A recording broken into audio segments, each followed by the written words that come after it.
Emperor Han Jing and the Hourglass. On a serene morning, Emperor Han Jing sat in the grand hall of his palace. Sunlight filtered through pale golden silk curtains, bathing the room in a mixture of solemnity and warmth. The ceremonial bell chimed, signaling the start of the court session, and ministers began filing in, carrying scrolls of proposals and reforms to present to their ruler. Among them was Zhang Xian, a young and diligent official. In his hands, he held an unusual item, catching the attention of everyone in the hall.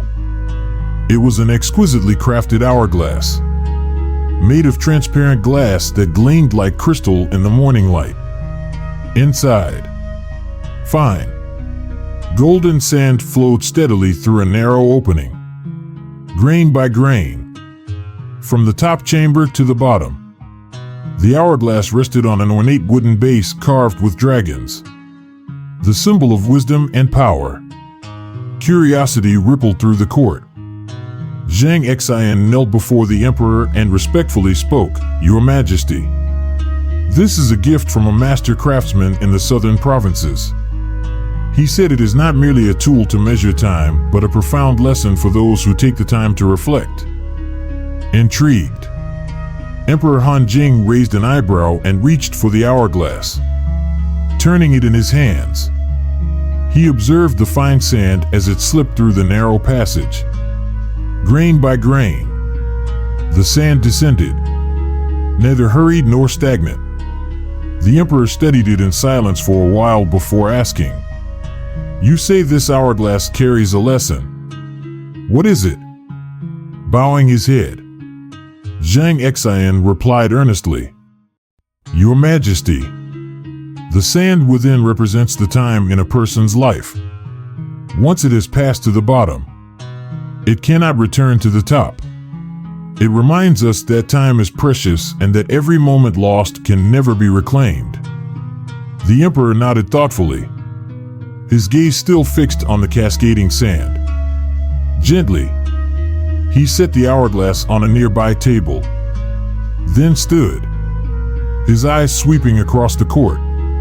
Time is the one thing we always have, yet we are always losing it. But I wonder, do we truly understand its value? His voice, calm yet profound, left the ministers in a collective moment of introspection. That afternoon, Emperor Han Jing took the hourglass to the imperial garden. The cool breeze carried the fragrance of blooming flowers, and the tranquil surroundings seemed to invite contemplation. Placing the hourglass on a stone table, he watched the sand flow with a focused intensity. Before long, Lu Qing, a young attendant, approached. Noticing the emperor's pensive demeanor, "Your Majesty," Lu Qing asked hesitantly, "you seem deeply absorbed by this hourglass. Is it truly so important?"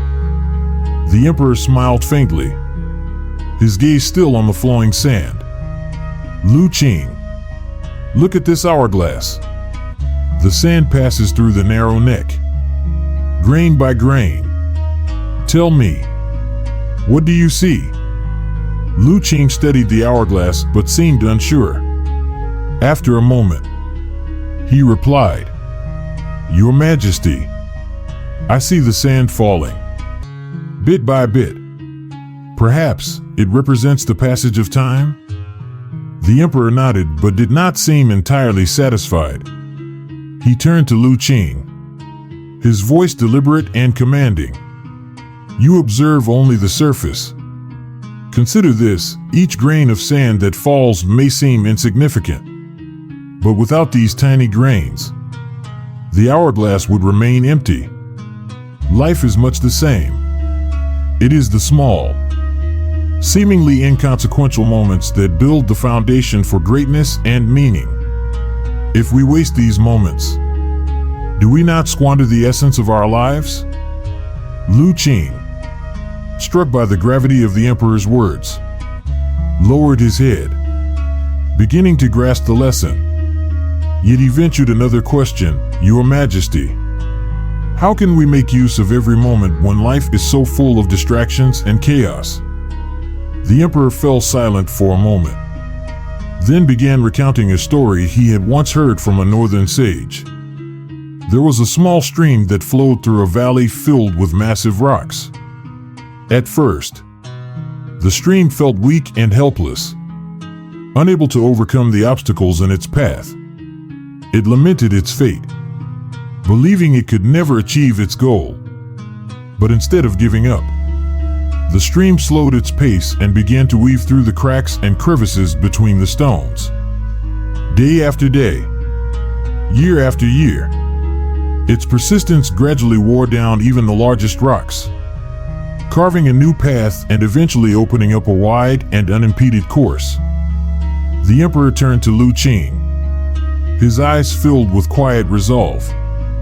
You see, the stream was not strong, but through persistence and by making the most of every moment, it achieved what seemed impossible. Likewise, we do not need to accomplish grand feats in a single day. We only need to make use of each fleeting moment, bit by bit, and over time. Even the tallest mountains can be leveled. From that day forward, the hourglass became an indispensable fixture on Emperor Han Jing's desk. Each morning, as he began his work, he would turn the hourglass over and resolve to accomplish something meaningful before the last grain of sand fell. This practice not only made him a more efficient ruler, but also inspired his ministers. One day, during a meeting to discuss tax reforms, a senior official expressed concern that the proposed changes would take too long to implement. In response, the emperor quietly flipped the hourglass on the table and said, Time will pass whether we act or not. But if we start today, even small steps will bring us closer to our goal. If we let fear of difficulty paralyze us, then when the final grain of sand falls, all we will have is regret. The story of the emperor's hourglass spread beyond the palace, resonating with the people of the Han dynasty. They began to view time not as an endless resource, but as a finite treasure, urging one another to seize every moment. As for Emperor Han Jing, he kept the hourglass with him until the end of his life, treating it as a silent teacher. It reminded him that life is not about waiting for monumental moments, but about making the most of the small, precious grains of time that collectively shape our existence. The hourglass became a symbol of patience, perseverance, and the immeasurable value of every fleeting second, a lesson not just for kings, but for all who seek to live a life of purpose.